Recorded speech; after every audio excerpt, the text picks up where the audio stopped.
Andy D'Aquino, just the RX3 tube chassis car. Got built in 2015.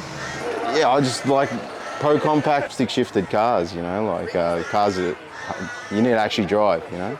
So tell us a bit about the engine bay. What have you got going on here? What size turbo intake and the engine? What's the package? Pretty run of the mill, what you'd see in a pro compact car. It's just got a Pro J intake. It's got a billet by pack engine, which is actually built by M&J Race Engines, my mate.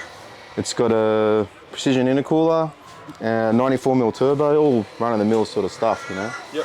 There's no mechanical injection on this car. We've got the Nexus R5 with M&W ignition.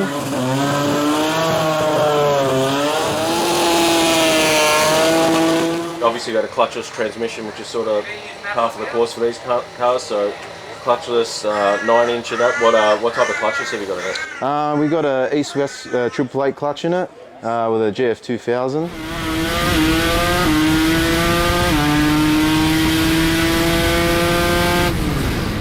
You've obviously got this car here, but you've been racing for a long time. What are some of the cars you've had in your past, and yeah, what else do you sort of race? Is it just drag racing, or do you do other stuff? I like to do some circuit racing.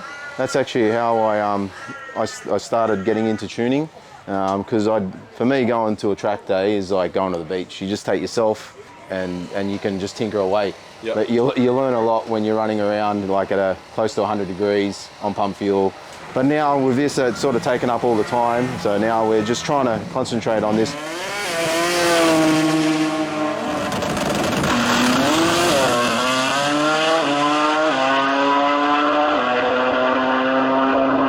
We've gone 671 at 201.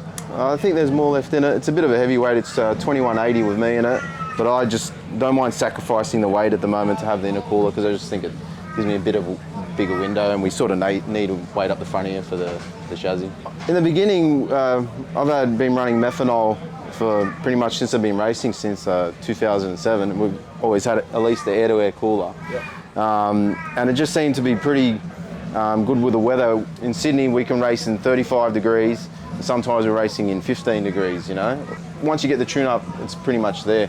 Where I had no cooler for a while, and we just seemed to really chase around. And then after my chassis builder said we're putting 50 pounds of lead right up the front, I said, no, I'm not doing that. I'll just put the cooler up the front. So yep. We needed a bit more weight on this side of the car too. So we shifted the turbo as far as we could over here. Yep. And yeah, it seems to be working.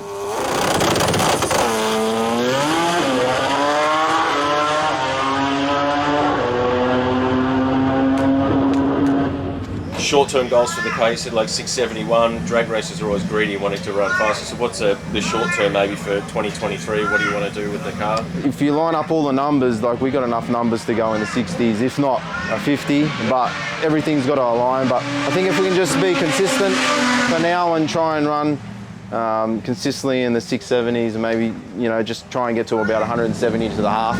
For this weight of car, for a 2180, you know what I mean, we'll be making some steam. Yep. I'm more interested in getting the power plant to be reliable and make some steam. You see overseas, they're probably a bit ahead of us. They've got some lighter cars, but they are making a bit more power, and they seem to be going some rounds. So if we can go 175 to this thing in the half, like we've gone 428 in it. If we can go low 420s and come home with 40 mile an hour and run a good 60, like this car has gone 103. Back home in Sydney, we go 105, 106 pretty consistently. Here at Willowbank, it's thrown a bit of a curveball at us with how rippy the track is. I think we've got a bit too much bar angle in the back, and we're getting a bit too tight, and chassis builders at home, so. No worries. So I guess the event we're at is Jamboree. What do you love about Jamboree? Why are you here? It's a good event to come here, and it's like camping, you know, come away with the mates and just have a bit of a boys' weekend and just enjoy rotary racing, you know. And is there anyone you want to thank for everything that goes on here with the car and all the effort that goes in? Yeah, my crew especially, the engine builder, M&J Race Engines, and my good mate Stuart, who runs the workshop back in Sydney at Kemps Creek Motorsport.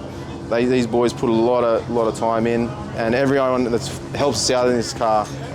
Flat out services, the chassis, power seals, billet by pack.